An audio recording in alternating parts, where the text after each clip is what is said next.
Kaya nga ho, Pasko na mamayang hating gabi ha. Tapos na ba kayo magluto dyan? At magbalot-balot ng inyong mga regalo. Alam niyo sa Tondo, maaga pa lang nag-happy-happy na ang mga residente. Kaya naman mga kapuso ay parang piyesta na po ngayon dyan sa Tondo na yan. Andyan dyan po, live si Cesar Apolinario. Cesar! Nako Mike at Mel, eto ngayon. Diba? Itong mga pamilya. Ano pong pamilya? Panlilyo. Panlilyo dito sa Barona Street. Dating bangko sa ito, Mike. Ito yung handa nila. May mangga.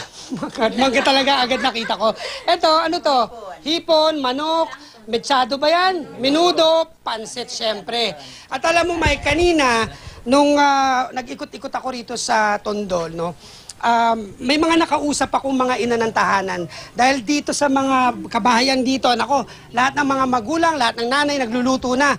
Pero marami sa mga kababayan natin din dito sa Tondo na nagbanat ng buto. At alam mo, nandito sila sa may, nag-ikot-ikot sila rito sa paligid ng Tondo para maghatid ng mga namimili sa palengke. Sila yung mga ina na, kumbaga, mas pinili na magtrabaho at para mamayang gabi may pang Noche Buena sila at bukas naman ay meron silang pagsasalu-saluhan ulit. Kung ang karamihan sa mga nanay nagbabudget na para sa Noche Buena kaya nakikipagtawaran sa mga palengke, ang mga nanay nito sa pila ng pedicab sa Pretil Public Market sa Tondo nagkukumahog para may maipang Noche Buena. Si Grazel may 5 anak. Mula umaga ay kayod marino na sila ng mister na isa ring pedicab driver. Nanay ay nagluluto sa bahay, namimili sa palengke.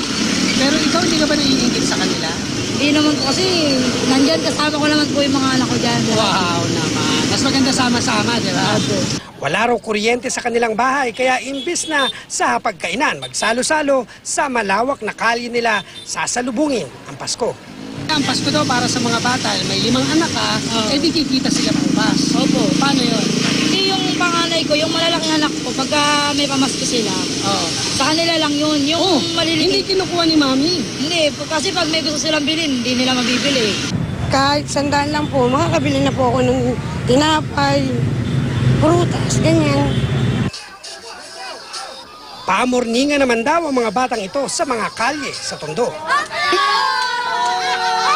Habang sina Ninang, ate, lola, tita at nanay tuloy sa paghahanda ng ipang Noche Buena mamayang gabi. Sina Ninong, kuya, tatay at tito naman mula umaga ay nagtatagayan na sa kanto-kanto.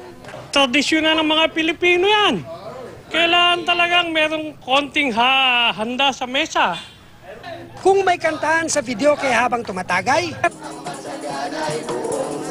istulang may mobile karaoke naman na naglipa ng nangangaroling.